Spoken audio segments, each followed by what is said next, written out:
Assalamualaikum warahmatullahi wabarakatuh. Welcome back to my video, everybody. How are you today, my students? I hope you are well, everybody. Okay. Today we are going to discuss about the new material. But before we start our study, please say al-basmalah together. Bismillahirrahmanirrahim.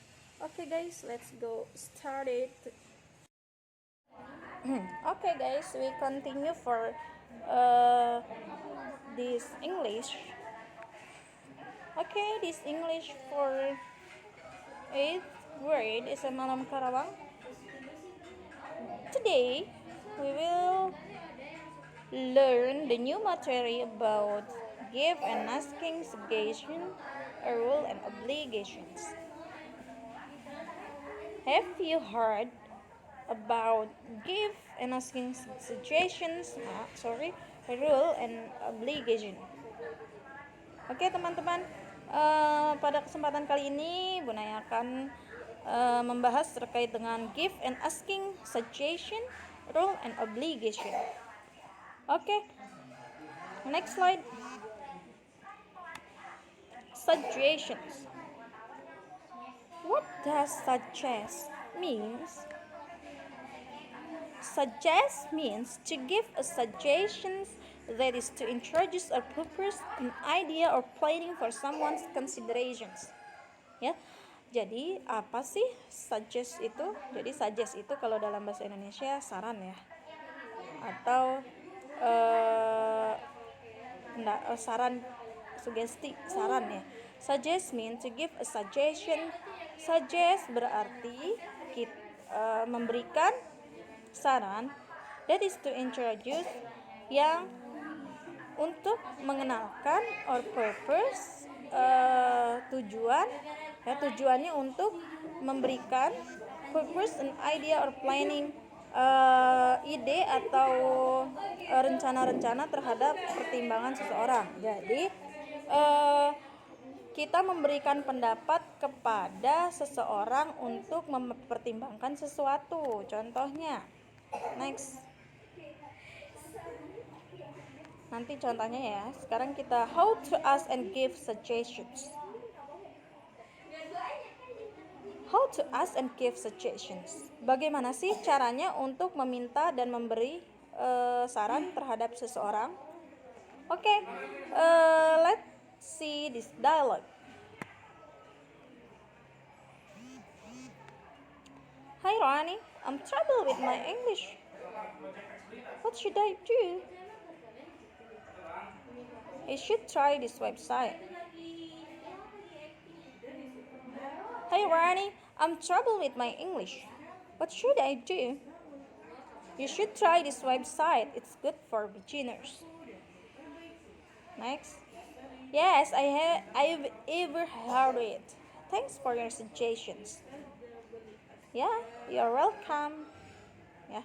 Jadi artinya dalam bahasa Indonesianya adalah Hi Rani, I'm trouble with my English. What should I do?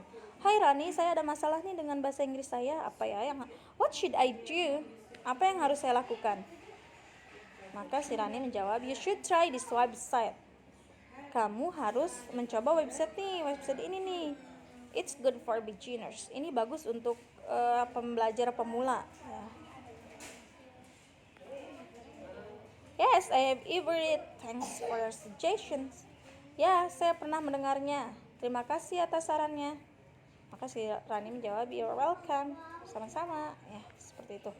Nah, apakah kalian bisa mengidentifikasi mana sih kalimat dari percakapan ini ya?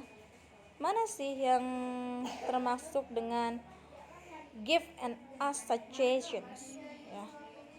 Yeah, look this.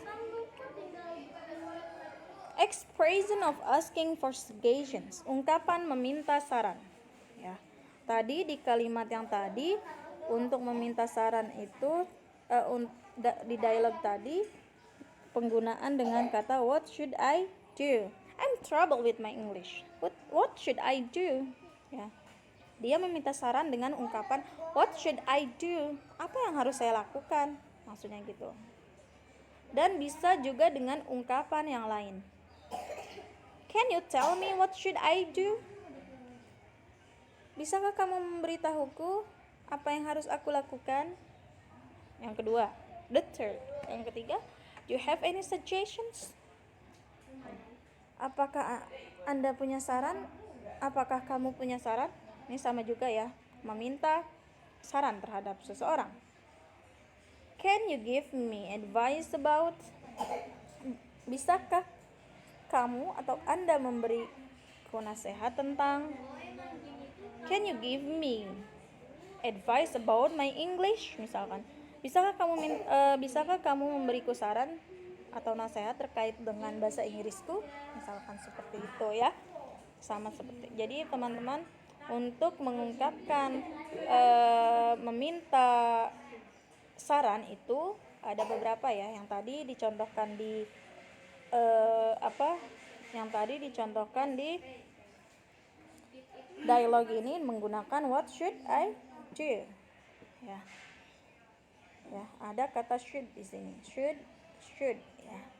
Biasanya kalau untuk meminta atau memberi saran menggunakan ini termasuk model auxiliary. Kalau dalam materi grammar ya. Ini maksudnya materi grammar. Kalau lebih dalamnya mempelajari bahasa Inggris, ini masuk ke materi model auxiliary ya. Should itu. Tapi yang perlu kalian ketahui bahwa should ini biasanya untuk mengungkapkan meminta atau memberi saran ya. Memberi saran juga menggunakan should. You should try this website. Kamu harus mencoba website ini nih. Gitu maksudnya ya. Seperti itu teman-teman, bisa dipahami. Oke, kembali lagi ke expression of asking ya. Ada 4 ini. Kalian boleh memakai yang manapun, disesuaikan dengan konteksnya ya. Coba kalian bisa ulangi di rumah kalian masing-masing ya. What should I do? Can you tell me what should I do? You have any suggestions? Can you give me advice about blah blah blah. Next slide.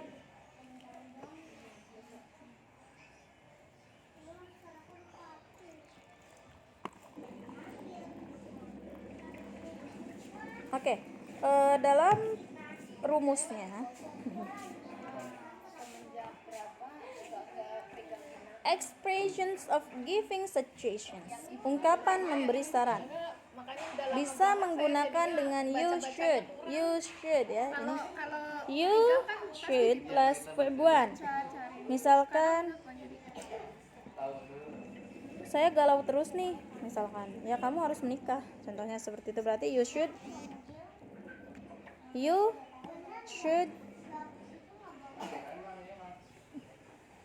get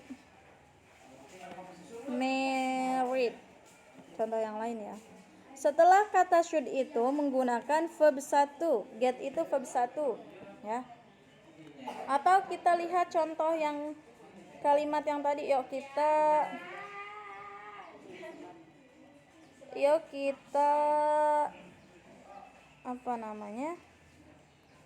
kita identifikasi ya. Sebentar, Bu Naya hapus dulu. Nah, setelah kata should itu harus menggunakan verb 1. Contohnya, you should try. You should try. Try itu artinya mencoba ya. Ini adalah verb 1. Kalau verb 2-nya itu tried. Verb 3-nya juga sama, tried. Maka kalian harus pilih try ya. Kalimat kata kerja yang tidak ada embel-embelnya ya, verb 1 itu enggak ada ide-idenya. Misalkan kalau sleep ya sleep. Aku mengantuk banget nih, misalkan. Apa yang harus aku lakukan ya? What should I do? Ya kamu harus tidur. Berarti bahasa Inggrisnya apa? You should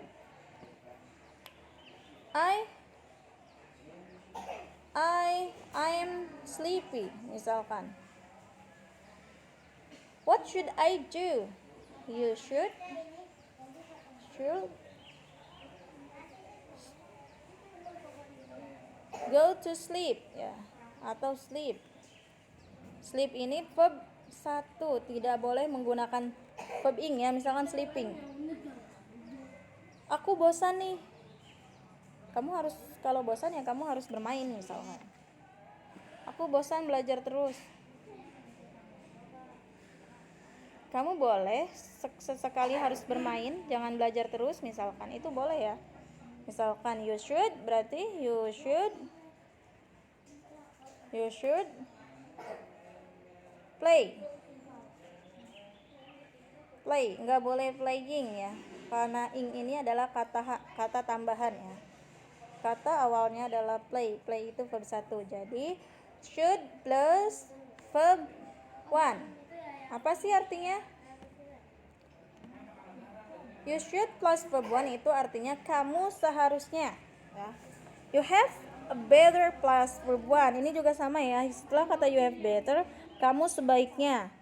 My suggestion is, saranku yaitu, I advise you to, aku menasehatimu untuk ya. Ini keempat ini adalah semuanya ungkapan memberi saran. Kalau tadi kan kita meminta saran. Ya, meminta saran itu tadi ada 4 ya, sudah Bunaya contohkan cara membacanya.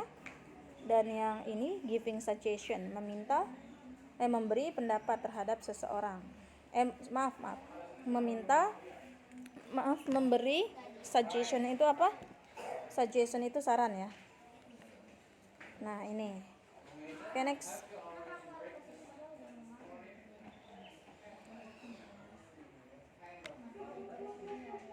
Nah, bagaimana kalau dalam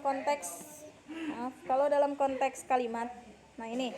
Suggestion in a text. We will use more English now in our class. You should greet me and your friends in English. You should ask and answer the questions and take leave in English too. But don't worry, when you need, I will help you. We will use more. Sekarang coba kita terjemahkan. We will use more English now in our class. Sekarang kita akan menggunakan bahasa Inggris di kelas kita. You should greet me and your friends in English. You should greet me. Kamu harus menyapaku dan temanmu dengan bahasa Inggris. You should ask and answer the question and take leave in English. Kamu harus bertanya dan menjawab pertanyaan dan take leave itu berpamitan dalam bahasa Inggris juga ya. But don't worry, tapi jangan khawatir. When you need, ketika kamu butuh, I will help you. Bunaya akan membantumu. Nah, ini ungkapan penggunaan should ya dalam kalimat should. Ini menggunakan verb 1 ya. Ini kan memberi saran. You should greet me. Ya, maksudnya ini untuk menggunakan bahasa Inggris lebih banyak di kelas, maka kita harus apa? Ya, maka guru kalian menyarankan kamu harus menyapaku dan teman-temanmu dalam bahasa Inggris ya. You should kamu harus menjawab dan bertanya pertanyaan dan berpamitan dalam bahasa Inggris ya. Ini should ya, menggunakan verb 1, greet itu verb 1 ya. You should ask itu verb 1, verb 1 maksudnya, verb 2-nya ask, verb 3-nya asked. Nah, dan ini tidak boleh digunakan untuk setelah kata should ya. Next.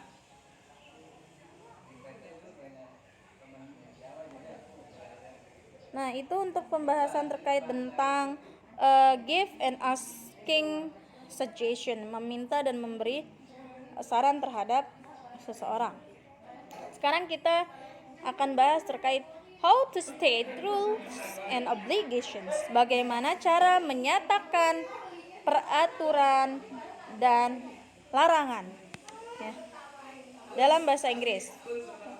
Untuk peraturan dan larangan dalam bahasa Inggris biasanya kita menggunakan Auxiliary modal juga. Tadi selain should, ternyata auxiliary modal itu ada banyak. Ada must dan must not ya.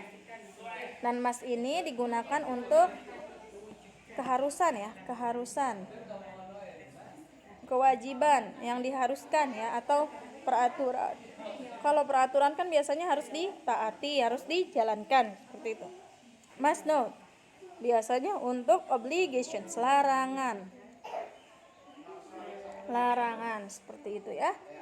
Next, coba.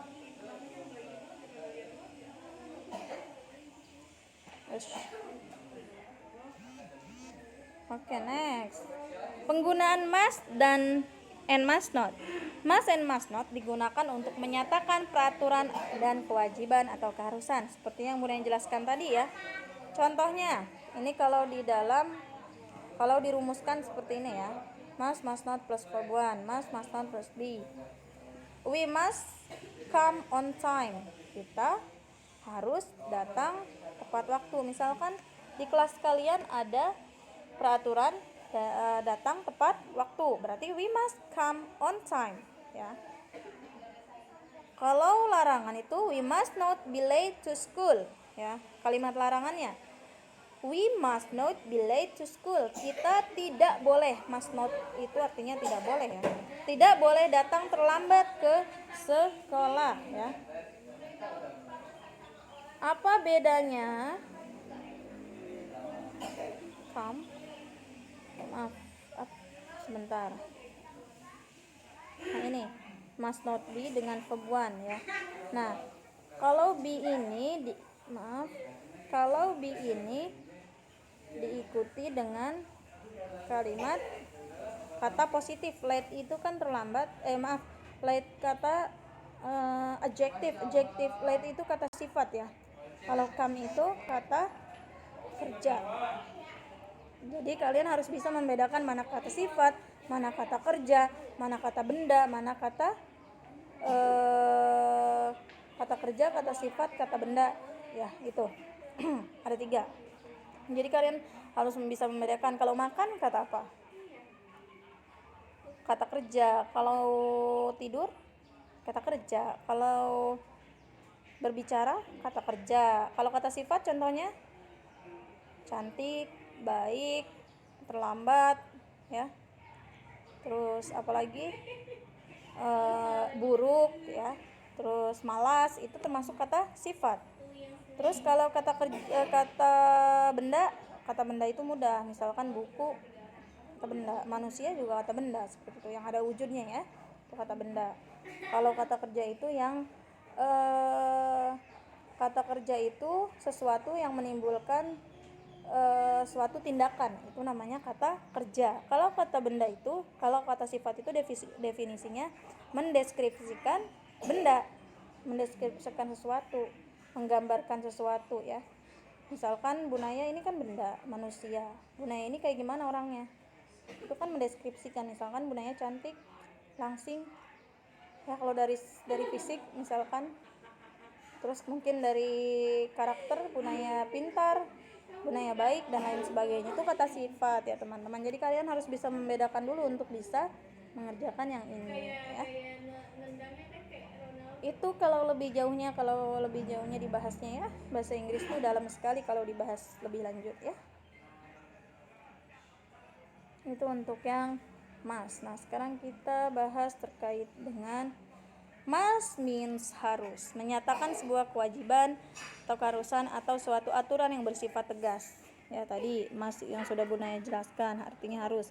We must keep our classroom clean and tidy. Jadi kita punya peraturan nih di kelas. We must keep our classroom clean and tidy. Kita harus menjaga kelas kita tetap bersih dan rapi. Itu peraturannya. Maka gunakan kata must. Keep ini adalah verb 1 ya. Maka must plus verb 1 itu harus. Contoh lain. Kalau misalkan peraturan pembelajaran bahasa Inggris, kalian harus, Bunaya bilang kalian harus mengerjakan tugas bahasa Inggris.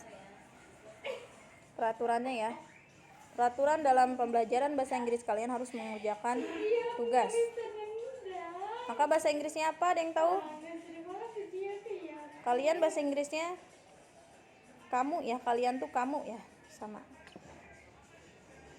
Kamu harus berarti you. Harus tadi apa artinya? Nih, harus tuh must. Must mengerjakan apa? Bahasa Inggrisnya mengerjakan adalah do. Verb 2-nya adalah done. Verb 2-nya adalah did. Ya. Verb 2-nya adalah did, verb 3-nya adalah done. Mana yang kalian pakai? Yang ini atau yang ini? Ya, betul, yang do yang kalian pakai ya. You must do the task. Tugas itu task ya. Gitu. You must do the task. Ini peraturan bahasa Inggris contohnya ya. Untuk membuat peraturan maka ada keharusan di sini ya. Tuh, harus. Maka bahasa Inggrisnya harus itu must ya, teman-teman. Untuk sebenarnya harus itu banyak ya pembahasannya, tapi untuk tingkatan kelas 8 ini cukup mengetahui dulu terkait dengan kata must aja ya. Selanjutnya ini yang pembahasan selanjutnya adalah must not means tidak boleh. Must not itu artinya tidak boleh, menyatakan sebuah kewajiban juga ya. Ini kewajiban dalam bentuk keharusan, dalam bentuk larangan. Kalau tadi keharusan dalam bentuk yang harus dilakukan, seperti itu. Contohnya, you must not smoke in the school. Artinya apa nih? Kamu tidak boleh ya, tidak boleh ya. Boleh smoke itu apa? Merokok ya di sekolah, seperti itu. Contoh lain, kamu tidak boleh malas. Kamu tidak boleh malas. Kalau malas itu kata sifat ya, bukan kata kerja ya. Tadi peraturannya menggunakan apa? Peraturan dalam bahasa Inggris, pembelajaran bahasa Inggris contohnya, kamu tidak boleh malas. Jadi kalau untuk menerjemahkan ini, kamu tidak boleh malas. Kalian tidak usah nyari di kamus. Tidak boleh artinya apa? Kan sudah Bunaya bilang must not ya. Kalau kalian sudah mendapatkan pembelajaran ini dan sudah menonton videonya, pasti kalian akan paham ya. Dan bisa menjawab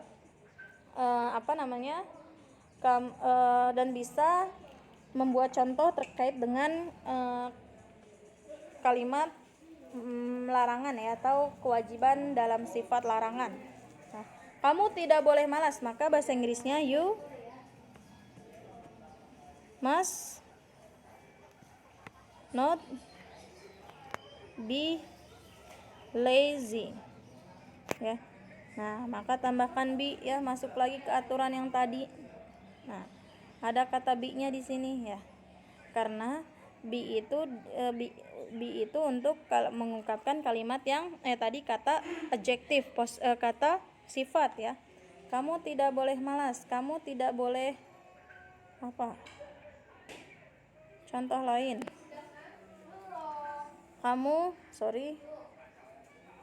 Kamu tidak boleh miskin ya. Orang Islam tidak boleh miskin, karena miskin kaya itu adalah karakter ya, bukan terkait dengan keuangan. Ya. Maksud Bunaya ungkapkan kamu tidak boleh miskin itu bukan miskin uang ya, tapi miskin karakter. Contohnya, gimana caranya? Kamu tidak boleh miskin. Kamu tidak boleh miskin.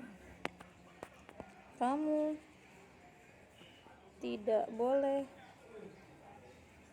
miskin. Maaf ini Bunaya singkat-singkat ya, karena tidak muat layarnya. Bahasa Inggrisnya, you tidak boleh apa tadi? Must not. Nah, karena miskin ini adalah masuknya kata sifat ya. Kata sifat atau dalam bahasa Inggrisnya adjektif, maka ditambahkan kata be sebelum kata miskin ini. Miskin bahasa Inggrisnya apa? Poor. Ya. You must not be poor. Kamu tidak boleh miskin. Itu. Ini titik segede gambreng. Tuh, titik. You must not be poor. Kamu tidak boleh miskin. Ya, tambahkan kata be karena ingat tadi poor itu adalah kata sifat atau adjektif. Ya, seperti itu ya. Itulah bedanya ada be-nya dan tidak ada be-nya ya. Kan tadi langsung verb 1. Kalau be itu adalah kalau yang langsung verb 1 ini namanya kalimat verbal. Kalau yang be ini adalah kalimat nominal lebih tepatnya ya. Mungkin itu saja yang cukup kalian pahami. Sebenarnya masih banyak lagi pembahasan yang lebih dalamnya. Karena kalian masih kelas 8, khawatir nanti kejauhan pembahasannya. Bunda senang sih kalau ngebahas yang lebih dalam dan lebih dalam lagi, tapi Bunda cukupkan saja ya untuk pembelajaran hari ini ya teman-teman. Oke, thank you so much for your attention. Don't forget to watch this video carefully. Okay, see you today. Assalamualaikum warahmatullahi wabarakatuh.